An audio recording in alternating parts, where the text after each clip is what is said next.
Hello mga kabendo.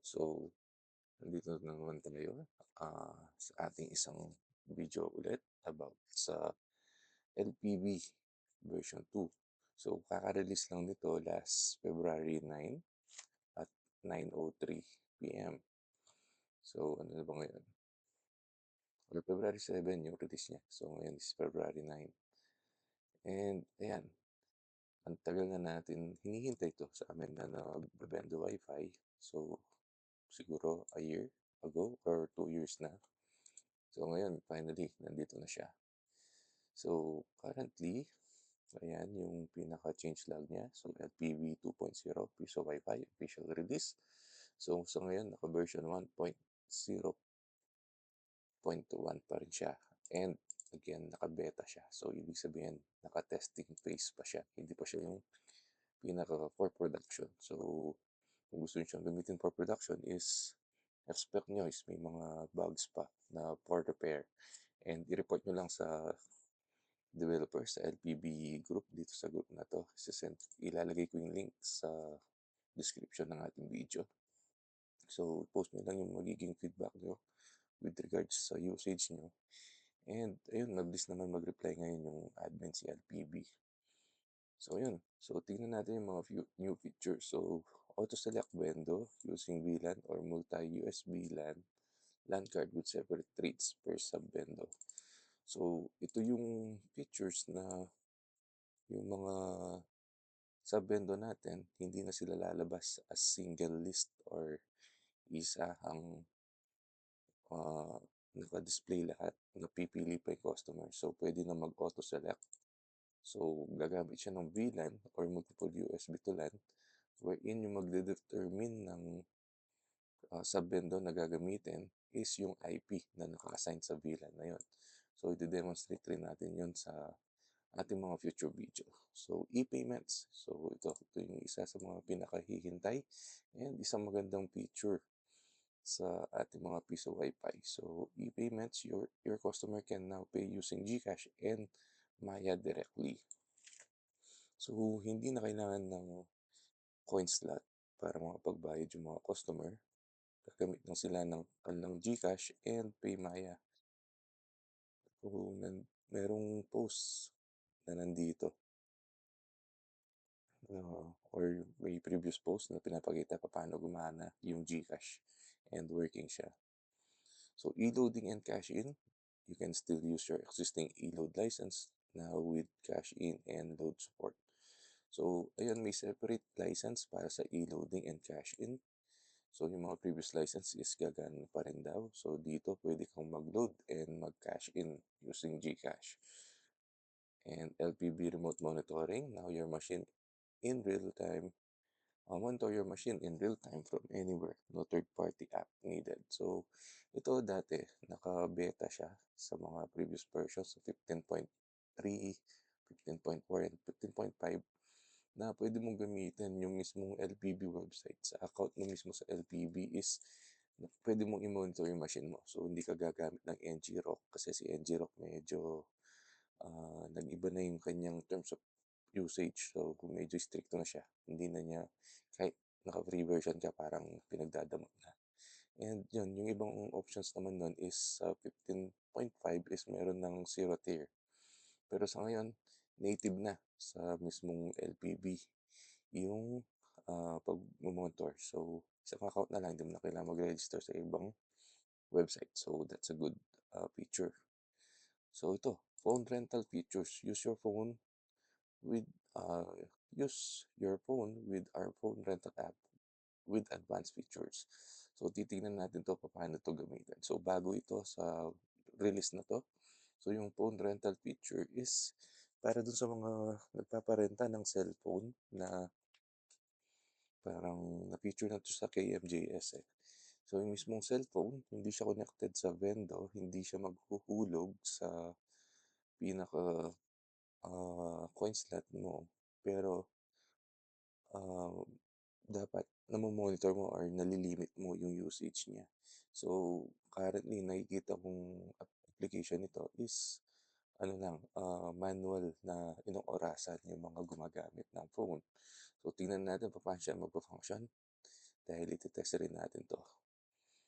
Then see desktop PisoNet features, use Piso Wi-Fi with PisoNet features using the LPB PisoNet app. Check desktop PC in real time. Boot via LAN for diskless setup and more. So ito, existing na feature na to since 15.3 I think. So napapansin ko siya sa 15.3. So dito kailangan mo lang bilhan ng license yung PisoNet mo. Actually, hindi siya kailangan maging PisoNet eh. Kahit regular PC lang siya. So walang coin slot, walang modification na kailangan gawin. Yung pinaka-computer mo, laptop, computer, installan mo lang nung app na na parang katulad siya ng Cafe Manila ba yun? Yung software na ginagamit dati nung panahon namin, mga 90s, 80s. So yun yung ginagamit dati sa PisoNet. Parang app siya na magiging screensaver na hindi magagamit yung computer once na naka-open yun. So parang gano'n rin yung concept nito sa desktop PisoNet is kakainin ng app na yun yung buong screen na yung para lang way mo para ma-deactivate yun is kung mag-insert coin ka. So dahil ang magiging pinaka-coin slot mo is yung Piso Wi-Fi mo, mag-insert coin ka lang and then dahil naka-register yung PC na yun or computer na yun sa Piso Wi-Fi mo is magre-response yung coin slot and then doon ka maghuhulog. And nandun na rin sa app yung pag-lock, pag-manage ng session ng time nung PC na yun. So, sa mga naabutan yung Cafe Manila na or Time Body, something like that, makaka-relate kayo dito. So, ayun, meron rin siyang mga bagong features like, yun, checking ng PC in real time and boot via LAN. So, sa mga naka-diskless setup. So, mga advanced setup to sa mga PisoNet wherein yung yung isang server lang yung may disk or hard disk and then yung ibang PC are nako-connect lang via virtual something or gano'n na setup. So, kailangan lang is centralized, kumbaga centralized yung pinaka-setup niya kapag diskless setup. So, ito, centralized features. So, deploy machine across an entire barangay, city, country using different IPs and different boards. Time stay syncs across all units. So, dati na itong in-enable pero tinanggal rin. So, nagbibigay sila ng key dati. Kung mapapansin nyo sa 15.3 and 15.4, 15.5, not sure, nasa lower version siya na 13 at 14, is may makikita kayo na centralized coin slot, something like that. Pero hindi siya working doon. So, yung mga dating nauna, meron pa silang key and then not sure kung working siya. So, yung mangyayari nun is parang nasa isang server sa internet yung pinaka-Piso Wi-Fi nyo na nandun yung records ng users, nandun yung list of users, nandun yung rates nyo, nandun yung time nila, and yung sa mga deployment nyo sa mga bahay, sa mga tindahan, are gawa sila sa mainboard. So, gamit sila ng Orange Pi, ng Raspberry Pi, yung mga mainboards talaga, hindi sila yung mga sub-bend boards na Node MCU or Nano. So, mga mainboard sila. So, yung magiging mangyayari nun is uh, yung hindi sila magiging sub-bendo pero main unit yung setup nila pero yung time and management and lahat ng configuration nagagaling sa isang centralized na server na nasa internet or nasa server ni mismong LPB. So yung mangyayari, hindi na kailangan mag-wire ng magkakahaba-habang fiber para magkasabendo ka sa kabilang barangay, sa kabilang syudad or saan man yan. As long as I think merong tingin ko kung de-deploy pa rin yung katulad dati is may unique key per server. As long as naka-under ka doon sa key na yon, lahat ng transactions is papasok doon sa server kung saan ka nakalink. So, yan, magandang deployment siya para iwas mahahabang fiber sa mga hindi naabot. So, parang yung oras nung naghulog na nasa let's say sa'min, sa isang barangay, Barangay 1, is makakapunta pa rin sa Barangay 2 basta't meron akong network doon. So, kailangan lang is may internet connection 'yon. So, hindi na kailangan na sa'yo pa rin yung linya o yung cable. So, medyo, ah, ano 'to, advance or medyo tricky siya i-setup. So, tignan natin papaano siya. So, ngayon randomized MAC, even with separate SSID, the phone still retains its time. So, ito yung isang pinaka-major issue, yung randomized MAC. So, sa mga bagong phone, yung default security sa mga open Wi-Fi or sa mga walang password na Wi-Fi is randomized MAC. Ibig sabihin yung MAC address mo is nag-iiba every now and then. So, every time na nagko-connecta ka or lumilipat ka ng Wi-Fi or SSID, nag-iiba yung MAC address niya. So, MAC address, yun yung unique address dapat ng phone mo. Pero dahil sa nag-tighten yung security ng Android, so hindi ko lang tanda kung anong version ng Android 7 or Android 10. Basta sa specific version ng Android is nag-tighten siya ng security. So, beneficial sa mga users kasi hindi ka madaling ma-track or ma-hack or even mga trace ng mga gustong mang-hack or mang-spoof ng iyong MAC address dahil hindi naka-expose yung unique mo na MAC address by default. So, yun yung nagiging issue sa mga piso Wi-Fi dahil yung ginagamit nila, isa sa mga ginagamit nila ay MAC address as your unique identifier. So, IP and MAC address. So, once na nag-iba yung MAC address mo dahil naka-randomize MAC yung phone mo, may tendency na mawawala yung phone or mawala yung time ng phone. So, dito, mukhang inayos na yung handling nun. So, let's see kung talagang tatalab siya.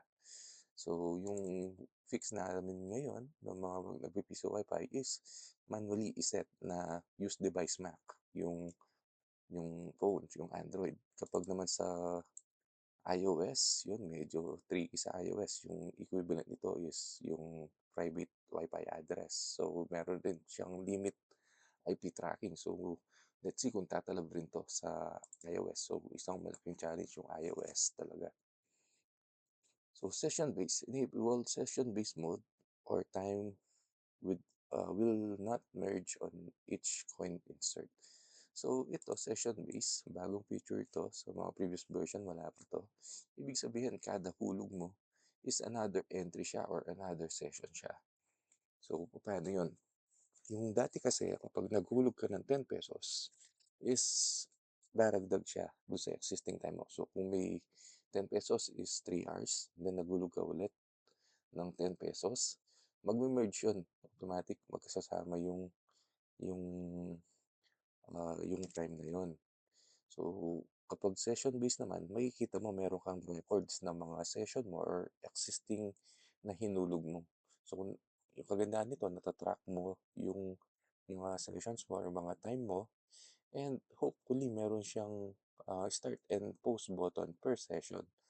Kasi kapag nag-merge yan, kapag naging isa na lang yung oras mo, ibig sabihin tuloy-tuloy na tumatakbo yun. So, running time siya. So, kung magsi-session base siya, lalo na sa setup namin is walang post time, at least kung session base ka, pag naubos yung isang session, tignan mo na lang yung admin mo kung meron ka pang remaining session and pwede mong i-start or i-resume yung time mo.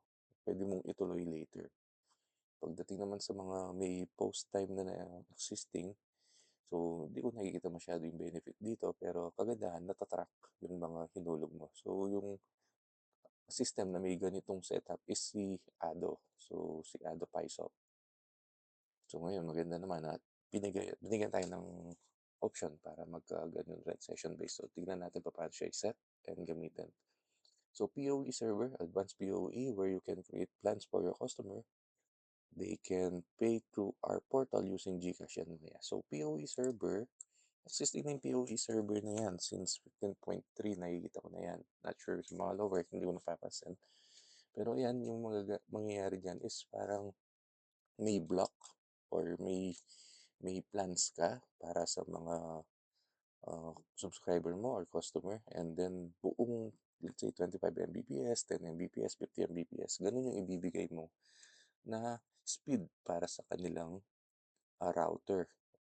para ilalagay mo sa lambakay and then bahala na silang maghati-hati do'n. Yung pagli-limit ng users nasa features na ng router mo kung kaya niya mag-limit. Yung mga 5v5 puwedeng mag-limit 'yan ng number of users. Yung ibang router tulad ng, kung ng, ah, tulad ng ano ba, Ruigi, TP-Link, well, parang wala silang limit users. So dito, yung dinagdag dito, ayun, makaka-create ka ng plans. Let's say, parang sa Microtech, meron kang may 5 Mbps, 5 Mbps upload, 5 Mbps download, meron 10 Mbps download, 10 Mbps upload. So, yan, parang ease of usage or ease of life na madali mo na pipiliin yung mga plans. So, nasa-save na sila, I think. So, test natin yan. Then ito yung kagandahan, they can pay through our portal using GCash and Maya. So hindi mo na kailangan singilin na in person and then sometimes tatakbuhan ka pa, tataguan ka. Ang hirap singilin. So hopefully, auto-disconnect yan kapag may due date and then hopefully rin, meron siyang payment reminder. Let's say 3 days before ng due date, may lalabas ng pop-up sa kanilang cellphone. O let's see paano implementation nito and then sana auto-disconnect siya once naubos or dumating yung due date niya and then auto-reconnect once na nagbayad sila ng GCash or Biomaya. So let's see paano yung implementation nito pero very good to. Then VLAN features, add unlimited VLANs with no limits. You can also assign VLAN as one. So VLAN, ano ba yung VLAN? So yung VLAN is yung hindi ka nagagamit ng USB to LAN and makakapag-segregate ka or makakapag-isolate ka, makakapag-create ka ng segment sa inyong network. So magkaka-multiple IPs ka, magkaka-multiple network ka just using a single device. So medyo technical na siya. So kaya add available unlimited VLANs kasi from 1, which is the default, to 4,028 ba yun? Kung tama yung pagkakatanda ko, basta nasa 4,000 yung available VLAN IDs na pwede mo gamitin. So hindi siya talaga unlimited. Meron siya limit from 1 to 4,000 plus. So you can assign VLANs as 1. So ibig sabihin ng 1 is your internet source. So kung sa VLAN network mo, dito ibig sabihin, mas malinis yung setup mo. Kasi yung router mo na VLAN, pwedeng yung, let's say, VLAN 1 is PLDT, VLAN 2 is Globe, VLAN 3 is Converge. Pwede mong piliin yung isa mong VLAN as your 1 just in case na gusto mong gamitin. Ano ba, meron na ito, yung next feature. Kung gusto mong gamitin itong next feature as failover or load balancer. So yung one is just the source of internet. So kung kayong magpapalito, gawa tayo ng future video, explain natin ano yung one. Yung VLAN is virtual local area network. So virtual siya, hindi siya physically nagkikita pero nandun siya sa hardware mismo na hati niya yung network. So ito, si WAN failover and load balancer, nasa 15.5 na to. Doon lumabas to, I believe. And hindi ko pa siya na-explore totally. So dito, if you have two ISPs, you can set up WAN failover and load balancing, VLAN and USB to LAN, and interface card support. So, ayun nga, kung multiple ISP na kayo, may Globe, PLDT kayo, or Converge, ganun, you can set up one failover. So, ibig sabihin, ng failover is kung yung ISP1 mo is na-disconnect or nawala ng internet, automatic sasapuin ng ISP2. Yun yung tinatawag na failover. So, ibig sabihin lumilipat doon sa kabila. Load balancing naman, ibig sabihin, kung may 10 traffic ka, kapag linode balance mo, pwede mong sabihin na sa ISP1, bigyan mo siya ng 50%. Sa ISP2, bigyan mo ng 50%. So, mangyayari nun sa 10, 5 sa ISP1, 5 sa ISP2. Yung kagandahan nun, hindi nabibigatan yung isang ISP and then hindi siya active and backup lang. So, ibig sabihin ng active and backup lang naman, isang ISP lang yung gumagana, yung isa kapag lang nawala si ISP1, doon lang papasok si ISP2. So, mas magandang setup to si load balancing kasi sabay na nagagamit yung dalawang ISP or dalawa, tatlo. So, nasa inyo na kung gaano karaming traffic yung ibibigay niyo sa specific na ISP. So, advisable diyan na bigyan niyo ng maraming traffic yung mataas yung bandwidth or mabilis yung connectivity. Then gawin niyo lang parang pambawas ng load dun sa main niyo, yung mga secondary or pangatlo niyong ISP.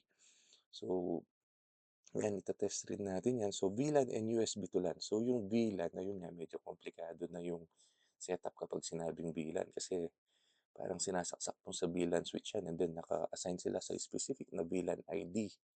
And then made-detect naman sila ni ni ni LPB ng system na kasi ire-register mo sila na meron kang VLAN 2, VLAN 3, VLAN 4, and then kung anong IP nila. So, pwede mo silang gamitin as your internet source. And then, yun nga, kung may mga multiple USB port kayo, pwede yung saksakan ng USB to LAN tulad ng Orange Pi PC, meron siyang tatlong ports.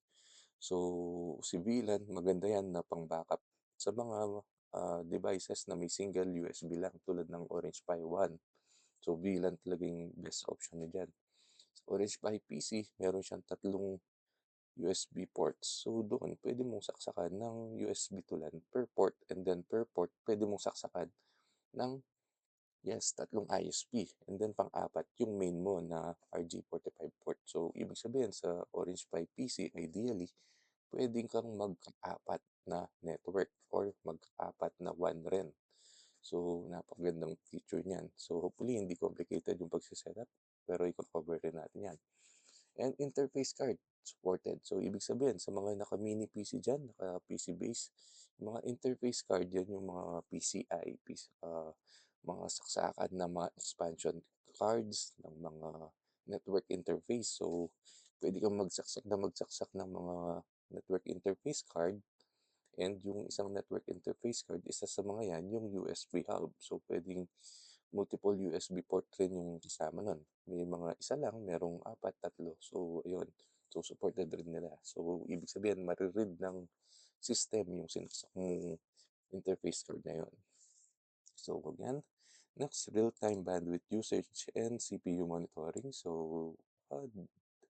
yung CPU monitoring, medyo meron ng lumalabas yan sa mga previous version.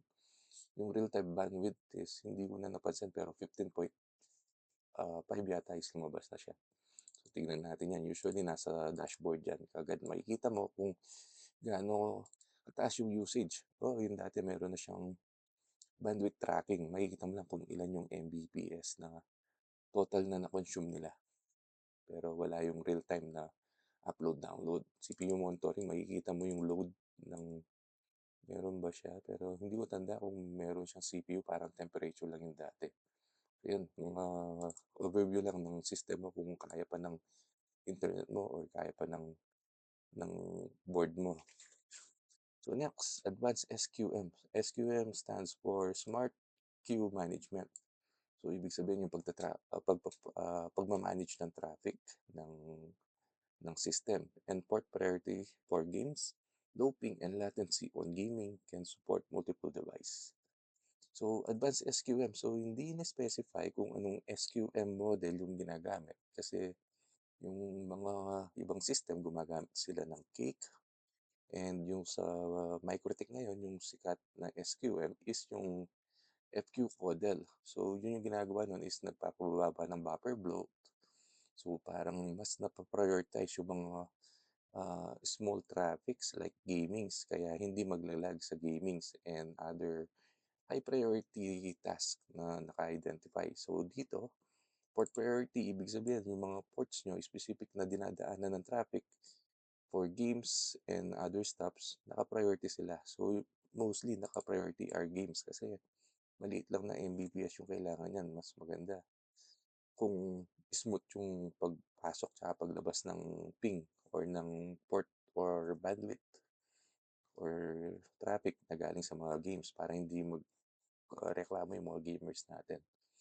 So, looping. So, kung maganda yung pag-handle ng traffic, sigurado looping yan. Nasa single digit lang. And latency. Latency is yun na yung ping eh. So, latency is yung delay. delay ng pag-response or yung difference between each ping. So, yun, on gaming can support multiple devices. So, ayun, mostly gaming yung focus and support multiple devices. Hopefully, ibig sabihin dito is Orange Pi PC, Raspberry Pi, ganun. Ayan, advanced portal design layout. So, tignan natin paano yung portal design niya ngayon. Advanced multi-coin slot. So, kaya niya mag-support ng LAN or Wi-Fi ng ESP32. So, yun yung mga node MCU. LAN Wi-Fi ng ESP8266. So, magkaibang model yan. So, ano yata yan, no? Magkaibang model to pero halos magkamukha. Ito yata yung sinosolder mo pa yung paa. Mas stable daw yata itong ESP32 kaysa kay ESP8266. So ito yung kilala natin as si Node MCU. So ito yung isa naman na parang counterpart niya or lower version. Di ako ganun ka-familiar. Pero ito yung pinaka kaabang-abang. So, but soon includes Nano. So si Nano, si Audrino Nano, siya yung ginagamit ni Ado Paisok. So, ito yung mga default na ginagamit kasi si ESP32 tsaka si ESP8266 sa ngayon. Yung gumagamit ng Nano is si Ado Paisop. As far as I know, as knowledge ko, si Ado Paisop lang yung gumagamit ng Nano ngayon. So yung feature na to is magandang panghatak sa mga dating LPB na lumipat ng Ado, then makapag-subbendo na sa Ado para makalipat sila without changing their hardware or kailangan mo pang bumili ng custom board or mag-rewire pa. So, kailangan mo lang i-reflash yung nano mo. So, at least, ayun, makakapag-multi-concept ka na agad. So, game supported includes spin the wheel. So, ito yung mga, I think, lumabas to sa 15.5, I think. Hindi, 15.4, 15.5. Ito na yung spin the wheel, yung parang may pa-price ka sa mga customer mo. So, kada hulog nila is nagkaka-point sila and then pwede lang gamitin yung points nila para mag-spin the wheel and then sa wheel makapaglagay ka ng prices para makakapag-claim sila. Let's say free 1 hour, gusto nyo maglagay kayo ng free bigas, free shampoo, free sabon. So, nasa inyo kung ano yung nandun. So, dapat may logs yan. Alam ko, makikita kung ano na panalunan nila. As long as i-maintain nila yung unique nilang IP, MAC address, ganun. So, yan, parang mga prices yan. So, ibang system meron na yan. Sa ibang system rin, may bayad yan. So, ayoko nang sabihin ko ano system yun. Pero, ayan, let's see kung may bayad ba siya sa bagong version na to. Advanced chat system. So, real-time na daw siya. Alam ko, real-time naman yung sa ngayon. Pero, let's see. Hopefully, kahit offline sila or wala silang time is pwede siya. So, many features has changed. The entire LPB system has completely rebuilt it is not the same as the old LPB 15.3 C image build. So, yung dating build yata is, kung hindi ako nagkakamali, is Linux based and then pinatungan ng router system. And then yung ngayon is OpenWRT based or something like that. So, mas maliit yung image size niya and then hopefully mas powerful. So, sa mga hindi nakaalam ng OpenWRT, it's dati yung sinasabi niya is unleash the beast on your router. So, ganun siya kabangis. So, pinapaganda niya yung features ng isang router na basic lang para ilabas niya yung lahat ng potential. So, yung mga hindi niya intended na gamitin out of the box, pag na-install mo ng OpenWRT, meron DDWRT nun. So, yun, mga router OS sila na small size pero ang daming features, ang daming improvement. So, ayun. So, sa licensing niya, meron siyang free trial, 7 days, and then limited to 3 users limit. So, ayun, free 7 days trial. So, ganito rin yung dating system nila. Pag bago yung board mo and then wala pa sa record nila, may 7 days trials ka. And then ngayon, 3 users limit na siya. Dati 1 user lang. And then, nagre-restart yung machine every now and then. Yun yung pangit doon sa trial dati. So, hopefully, ngayon hindi na siya nagre-restart para at least matest na maayos. So, ito yung medyo nakapag, steer ng feedback ng mga customer, yung licensing price nila. So, nag-iba yung licensing dati kasi 700, 800, lifetime na. Ngayon, premium license, merong premium license, 700 suggested retail price for 1 year validity. So, parang subscription-based na siya na kahit na kailangan mong i-renew. All features included. So, lahat na nando sa taas na features. If expired or if not, if you want to use it on LPB 15.3 and below, you can still use the lifetime. So, ibig sabihin, yung mga license na bibilihin nyo moving onward, tigsa 700 na lang sila. Kapag ginamit mo sila sa version 2, valid for 1 year lang. Pero kapag ginamit mong image sa vendo mo is 15.3, 15.5 pababa, lifetime siya. So, wala siyang expiration. So, bakit? Bakit sila na ganito? So, para sa akin is good move yan.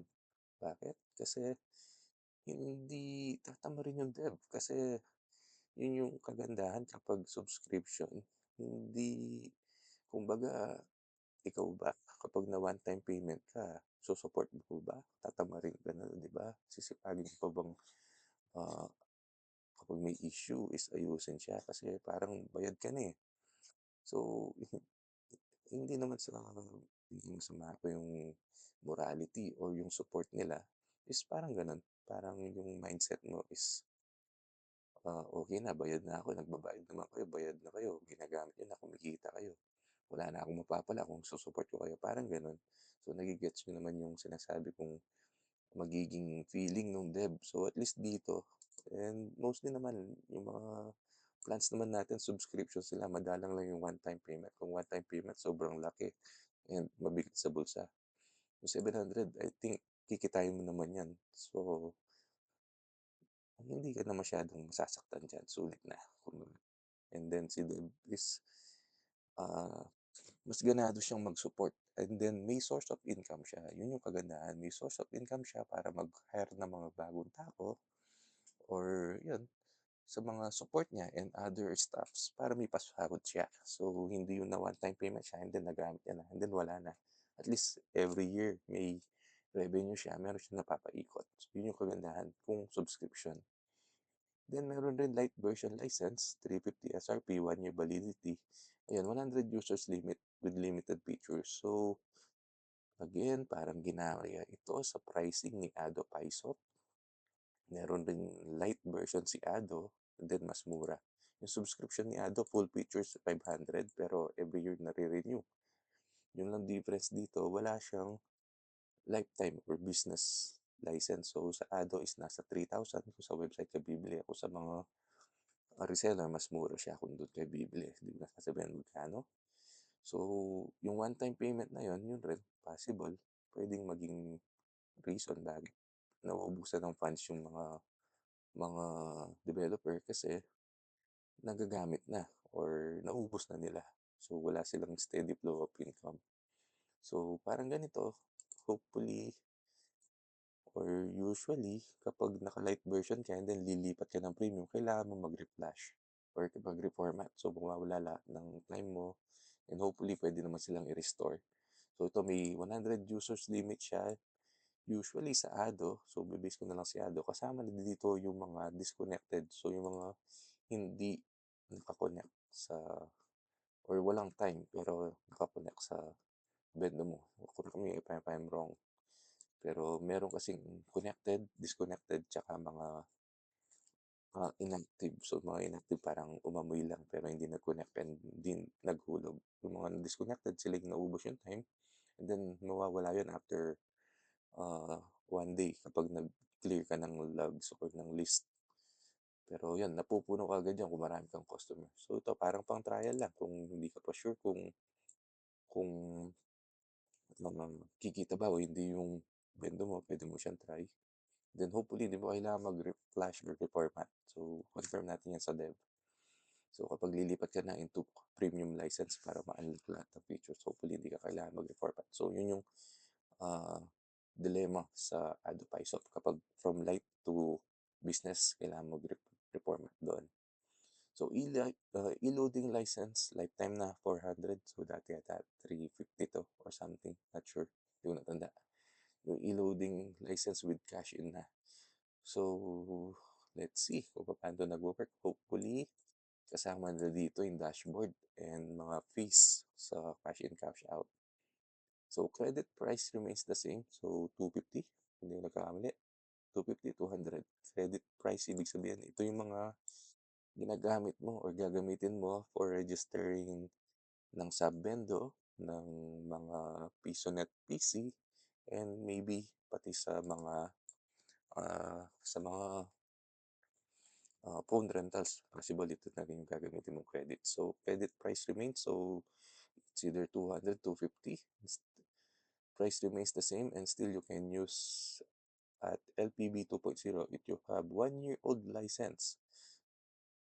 It still has 1 year validity on LPB even if you purchase it on January 1, 2025. So, yung mga 1-year-old license yan, usable pa sila. Pero yung mga matatandang license na dyan, gamit man o hindi, kailangan i-renew na sila. So, hindi sila totally hindi na magagamit kasi pwede mo pa rin silang gamitin sa lower version, 15.5 pababa.